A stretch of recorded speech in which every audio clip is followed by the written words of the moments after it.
Oy! Ayun na, Master! Dito tayo ngayon sa ating home of the builder bike shop. Hindi. Dito tayo ngayon dahil magpapakita tayo ng mga Spider helmet. Ayan. Ayan. Kung nakikita nyo naman, alam nyo naman siguro kung sino-sino ang gumagamit ng ating Spider helmet. At syempre, kasama natin dyan ang ating mga kaibigan sa pagbabike. Sila Team Apple, ayan, sila Master Batman, si Batman, si Master Ian Howe, ayan, si Mekaniko Matido. Ayan, sila yung mga gumagamit ng Spider helmet. Bukod syempre sa motor, ayan motor, bukod sa motor, meron din silang pambisikleta. Ngayon, titingnan natin kung ano yung pambisikleta nila at anong mga model, kung pasok ba sa budget nyo at kung pasok sa estilo na gusto nyo. Alright? Kung handa na kayo, kung naghahanap ka ng helmet, tingnan mo muna to, Master. Alright? Let's go!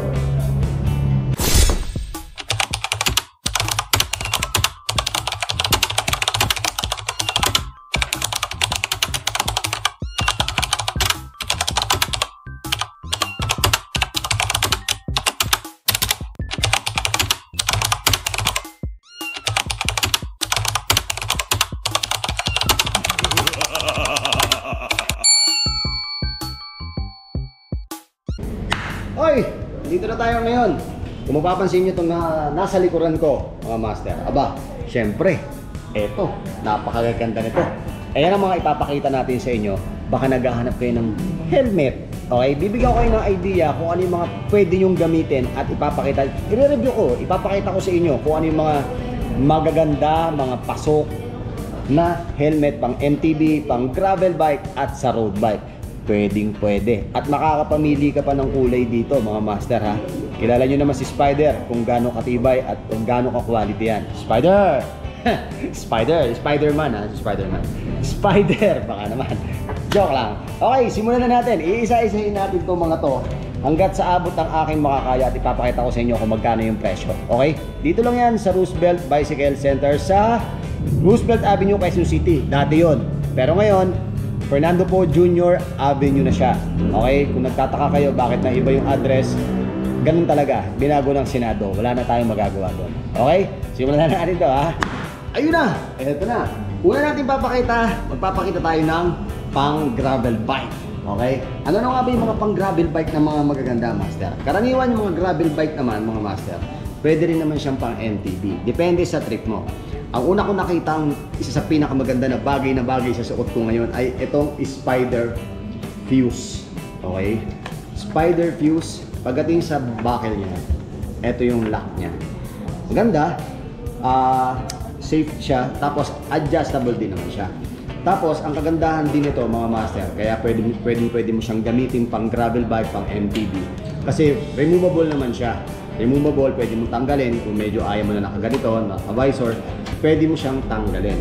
Okay? Yung sizes nito, mga Master, alam ko, yung mga ganitong helmet, since adjustable naman siya, fit to all naman siya. Kahit pa medyo maliit yung ulo mo, malaki yung ulo mo, pasok pa rin naman siya. Gaya ko, pagka sinuot ko to, kahit meron akong cycling cap, pasok na pasok pa rin. O ganda ng cycling cap ko, di ba? Oy, shoutout nga pala, Solid.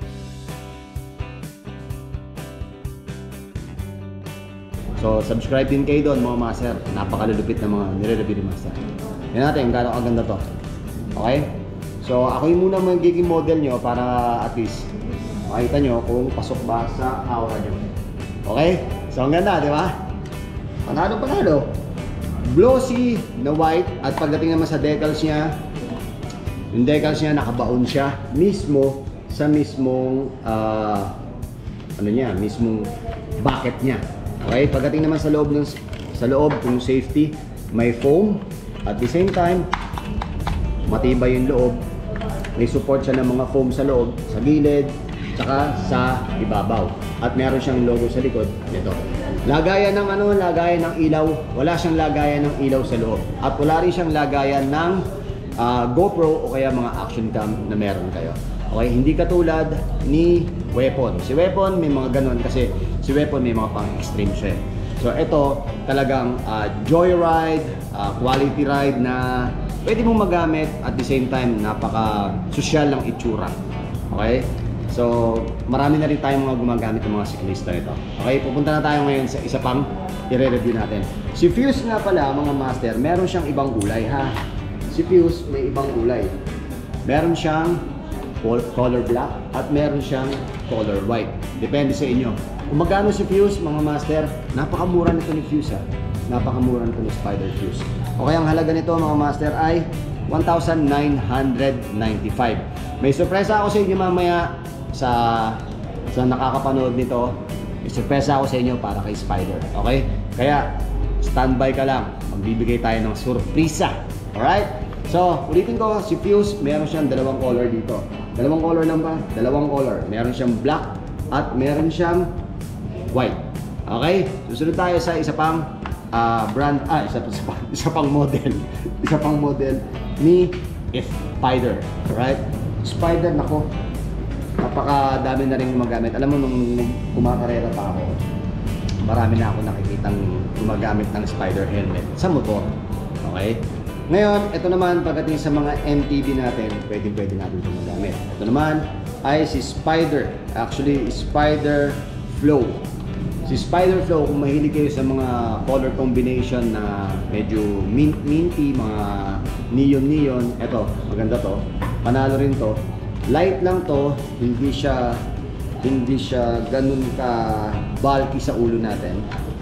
Pagka naglagay kayo, eto, mukhang kailangan nyo rito, may size kayo. Okay? Ayan. Ba? So, kailangan may size kayo kapag ka ito, ganitong model ang kukunin nyo. Ang model nito ay si Flow. Okay? Si Flow. Ito yung decals niya para makita nyo. Ayan, kabuuan. Kung natatanggal tong visor, hindi siya natatanggal, mga master. Okay? Hindi siya natatanggal. Tapos, hindi ko alam kung para saan to eh. So, Bluetooth yan. Hindi. So, pagdating naman sa loob niya, mga master, meron siyang mga foam.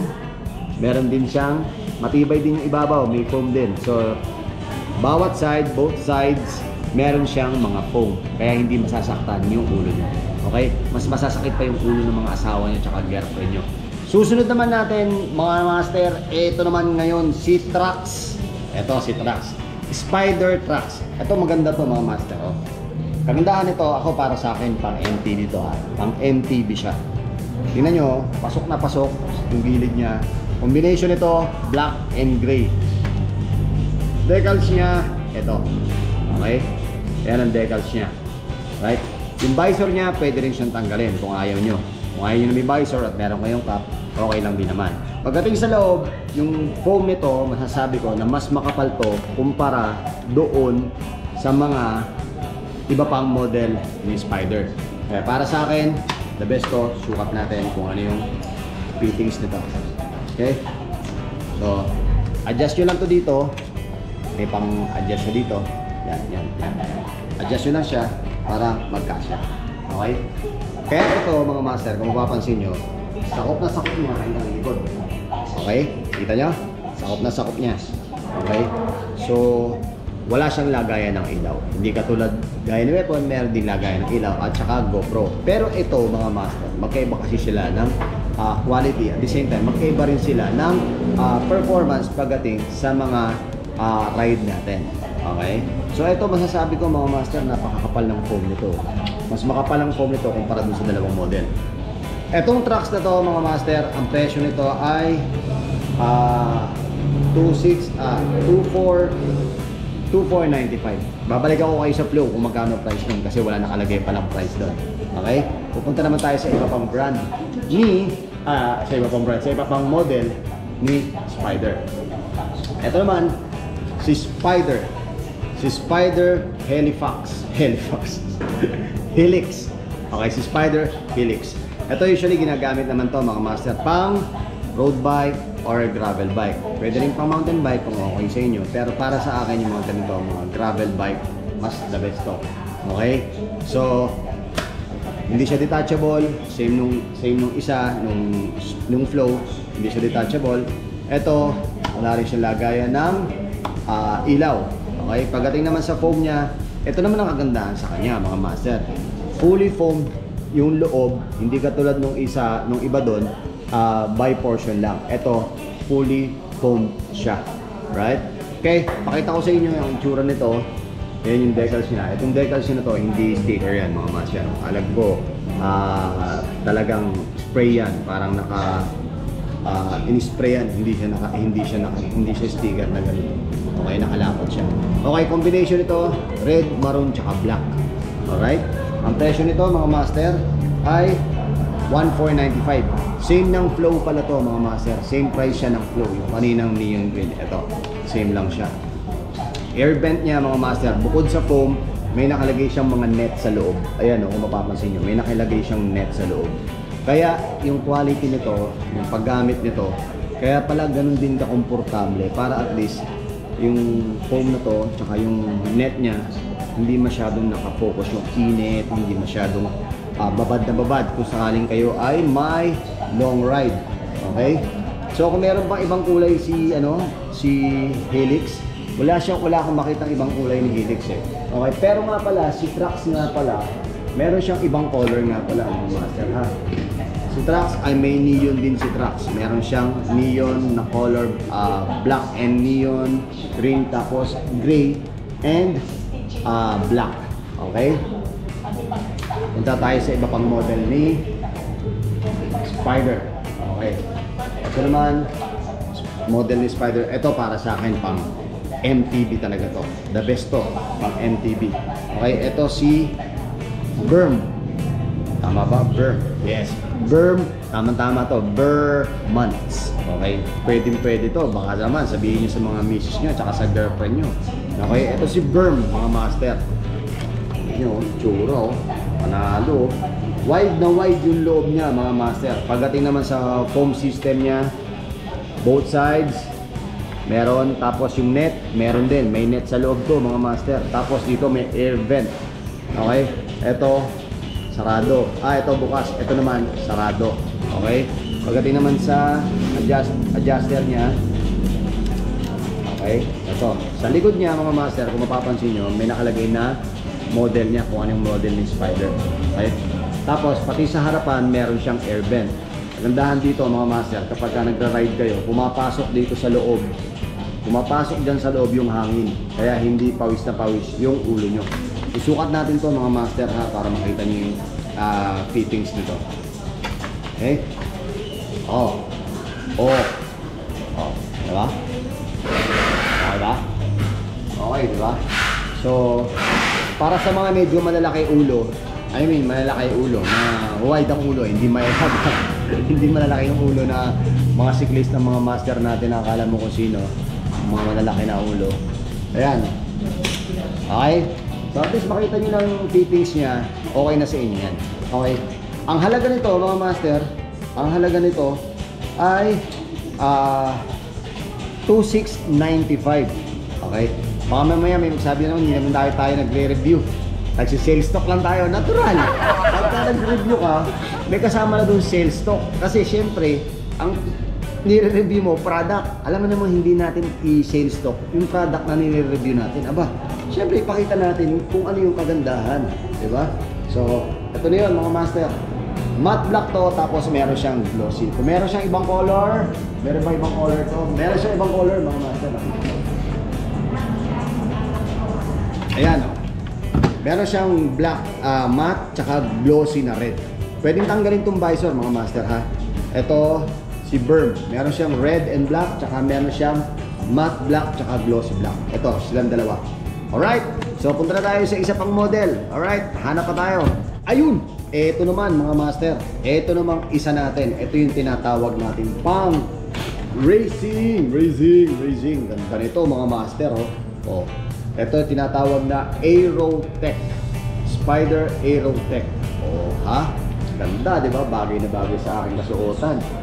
Ito, yung kaninang fuse na nireview natin, magkaiba to dito. Okay?